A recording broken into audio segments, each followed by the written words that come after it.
Okay guys, welcome back to the horror video games. Today I'm talking about the enemies in horror games. Now, the reason I think that the enemies within Resident Evil to be superior is because they have a background, they have context, and they have perspective. This makes the enemies in Resident Evil come across as much more three-dimensional as opposed to the enemies within, say, Doom 3 or Dead Space 2 or Alan Wake. The story of Resident Evil is enhanced by the notes and the diaries and the books in the game left behind by the scientists, which paints this picture of the community of Resident Evil. The player understands the concerns and it establishes a more human connection between the player and the enemies within the game. And it's this ability to sympathise with the enemies in the game, specifically the zombies, which makes it unique from other horror games. The next thing I wanted to talk about was motives, and the motives of enemies in horror games, and I feel like you need to have an enemy with a great motive because it makes it far more satisfying to defeat enemies who have interesting and compelling motives. So for example, in Resident Evil with the Umbrella Corporation, they are driven by a sick and evil curiosity to develop the T-virus. And it's the T-virus which kills all the scientists in the game, and this provides the player with great motivation to destroy the mansion. Whereas in Doom 3, Dr. Petruga is driven initially by archaeological curiosity, where he discovers the remains of ruins on Mars, which the player discovers also. So originally he was driven by this kind of archaeological curiosity.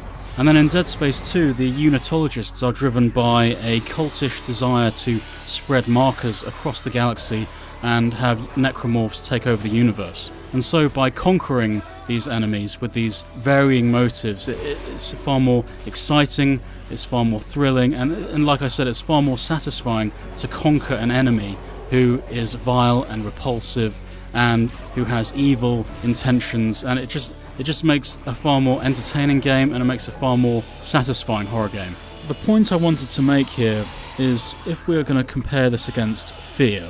Now, the first three games I just mentioned, the enemies are in search for something, and in the process of searching for this something, they become punished by this something. So for example, the Umbrella Corporation are researching the T-virus, and in their pursuit of knowledge on the T-virus, the virus escapes and it kills everyone. So the direct result of their search for knowledge has resulted in them being punished. The bad guys have been punished. However, what happens in F.E.A.R. is that Paxton Fettel is on the search for his mother, Alma Wade, and in the process of this search, he enables a battalion of clone soldiers to become active.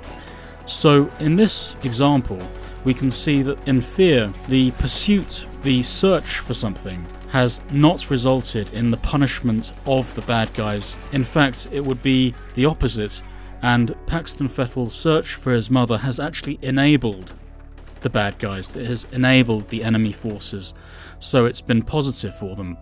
I don't feel like Paxton Fettel is punished to the same extent as the scientists in Resident Evil, or the scientists in Doom 3, or the members of the Sprawl in Dead Space 2.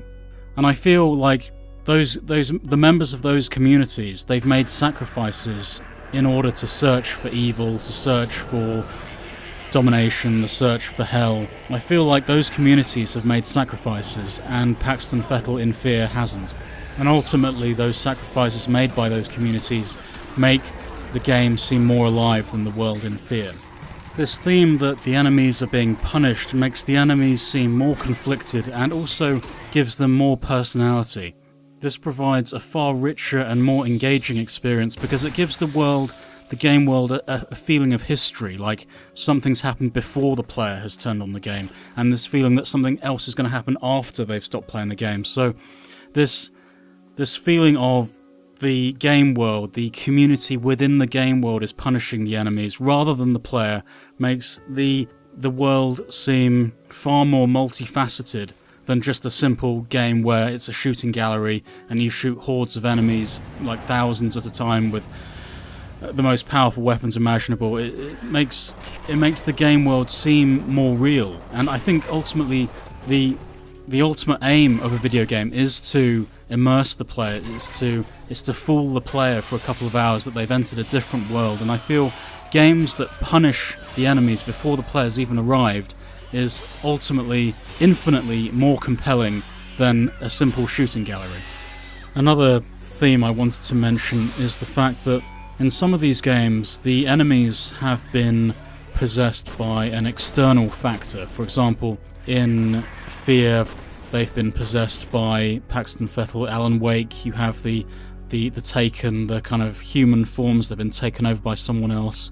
You've got the soldiers in Doom 3, they've been possessed by the devil in the same way the scientists have been possessed by the T-virus, the external factors. And I think my point is that with these games where enemies are possessed by external factors, it kind of introduces this element of powerlessness in the enemies. And in some ways you could say because the enemies are powerless, they perhaps lack free will and they're being controlled by something else, and they can't help but attack you, and they can't help but be a threat to you. And I think because they're controlled by an external factor, that makes it a scarier experience, because they lack free will, they're being controlled by an external factor. So the next thing I wanted to talk about is to do with interactions with enemies and choice. In Alien Isolation, you have many different ways of interacting with the enemy. These include decoys, you can use a flamethrower, you can run away, you can use a motion tracker, you can hide in lockers. Alien Isolation presents the player with many choices. And ultimately, if you have a game which presents you with more choices and more options in a horror scenario, in a game scenario, this can lead to greater tension, because you think, I've got a limited amount of time, I have to make a decision, and because you have so many more choices, it makes the game scarier, it makes the game far more tense and far more atmospheric, because you can do so many different things at any given time. And I think games which present more options are scarier games. And I think Resident Evil has a layered approach towards combat. You can use defense items, you can use a grenade launcher with different types of ammunition, which weapon do you use, do you burn the body afterwards? It presents the player with choices, and I think a great horror game should always do that. But I think I can't really make the argument that the enemy interaction in Resident Evil is superior, because there are other games out there, like Fatal Frame, for example, which basically in that game, for anyone who hasn't played it, you go into a haunted mansion and full of spirits, evil spirits, and you have to go in there with a special camera, and when you take a photograph of the ghosts, it exorcises the ghosts and they are released from the prison, the kind of containment within the mansion, and then they're free to leave. And so you're exorcising spirits in this game, and it's in some ways you are freeing them from their torment, which in the same way this happens in Resident Evil. You are freeing the scientists from their torment. But I think the concept of a photograph freeing spirits from their torment, I think I have to say that interaction is infinitely more interesting than anything that Resident Evil does. I think one of the most overwhelming things you notice about playing most horror games is the fact that you enjoy killing the enemies in these games. Games like F.E.A.R or Doom 3, these very visceral games, they're in your face and you've got these wicked weapons to destroy things with, and most horror games, I would say, they have this kind of dynamic where it's enjoyable to kill the enemies in these games. For example, Cry of Fear, I have to say, I thoroughly enjoyed killing the enemies in this game because of the strange, contorted, distorted way of walking and the strange animation, the kind of broken animation they have when they're walking, and they kind of look unnatural, they look a bit, disgusting, and it's very enjoyable killing these enemies. However, the dynamic in Resident Evil is that there is some degree of sadness when you're killing the zombies in Resident Evil, because you know who they were, you know who these people were before they became zombies. These were real people before the accident happened. So it sets up this very unique mechanic in this horror game, because you feel sad, you feel a degree of sadness about killing these zombies. It's not the same level of satisfaction you get from, say, Doom 3 with the plasma rifle, or Dead Space 2 with the saws and the plasma cutters and all this kind of stuff. So I think it's how the player's relationship with the act of killing the enemy in Resident Evil is different. It's it's tinged with sadness. Which makes it kind of unique, really, that when you're killing imps or lost souls or cherubs or chimeras in Doom 3, you have no feelings. You have no feelings towards killing these hellspawn.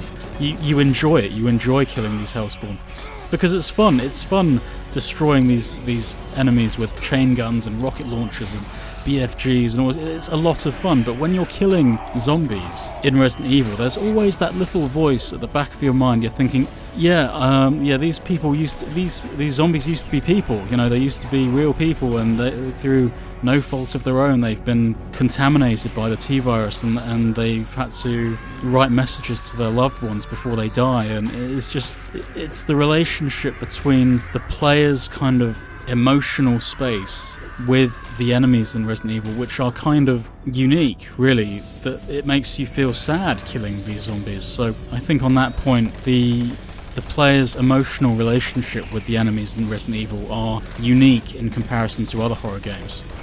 Another important point to make is the quantity of enemies within horror games. For example, in F.E.A.R, you're fighting against a battalion of clone soldiers, so that's a maximum of, say, 1,000 people, 1,000 clones you could be fighting against. In the actual game, you've probably killed, maybe, as a rough guess, I'd say about 300 clones, I reckon, in the whole game. So the clones have no identity, they're not human. We could say, okay, clones of humans, are they human?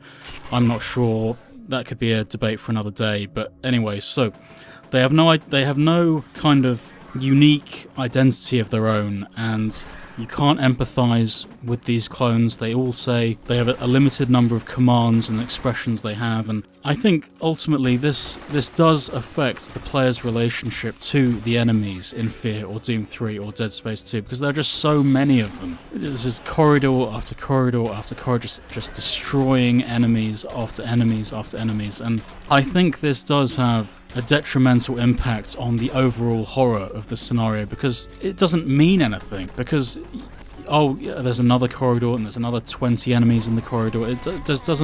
It degenerates into this meaningless obstacle course in these horror games. However, in comparison, in Alien Isolation or Resident Evil, you could make the argument that there are only really about maybe 24 zombies in Resident Evil Remake. And then there's a couple of hunters in there, a couple of tarantulas, a few chimeras.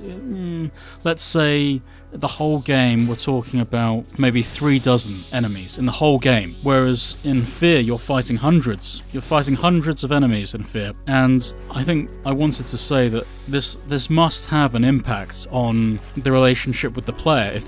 So you take two examples. You've got one example where you're fighting hundreds of enemies, and in the other example you're fighting a handful of enemies.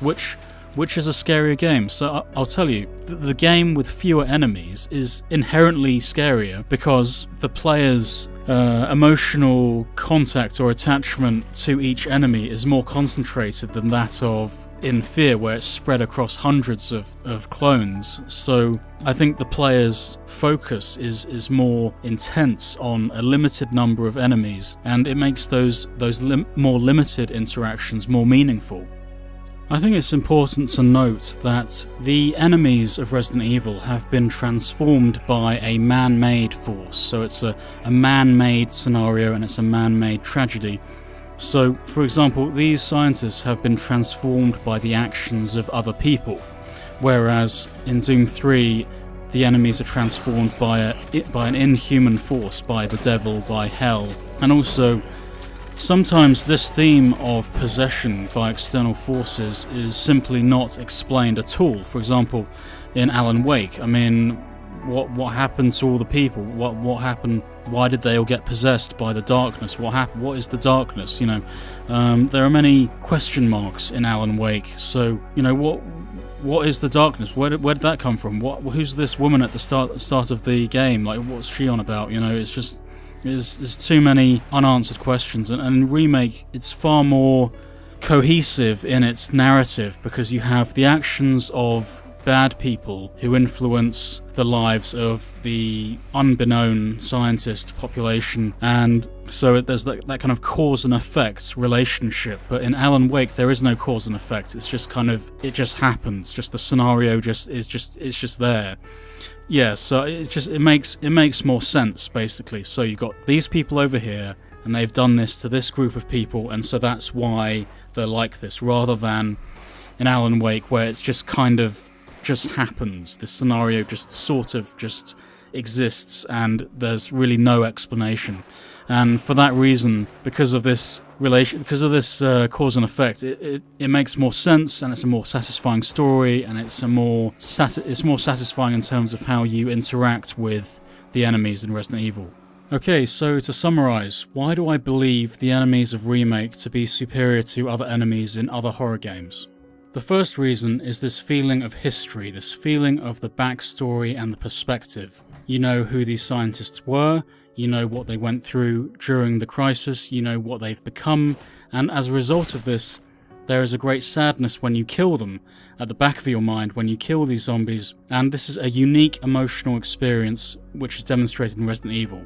I would say that the nature of the interactions has a dynamism to it, and also an unpredictability to it as well. Will I get the headshot? Will I not get the headshot?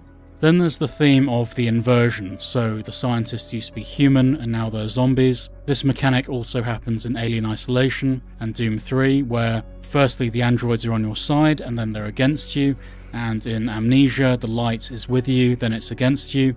This is a very engaging, dynamic quality in horror games, and it's demonstrated perfectly here. And so in conclusion, I would say that the scientists of Remake to have this multi-layered depth to them, with a great emotional human connection born through perspective and history through the notes and the diaries left throughout the game. And so we're left with a rich, three-dimensional, multifaceted enemy which is superior to other enemies in other horror games. Okay, so that's the end of the video. Hope you enjoyed it. Don't forget to comment, rate and subscribe. You can tweet me at thehorrorofvg, or you can see my blog at thehorrorofvideogames.com. See you next time.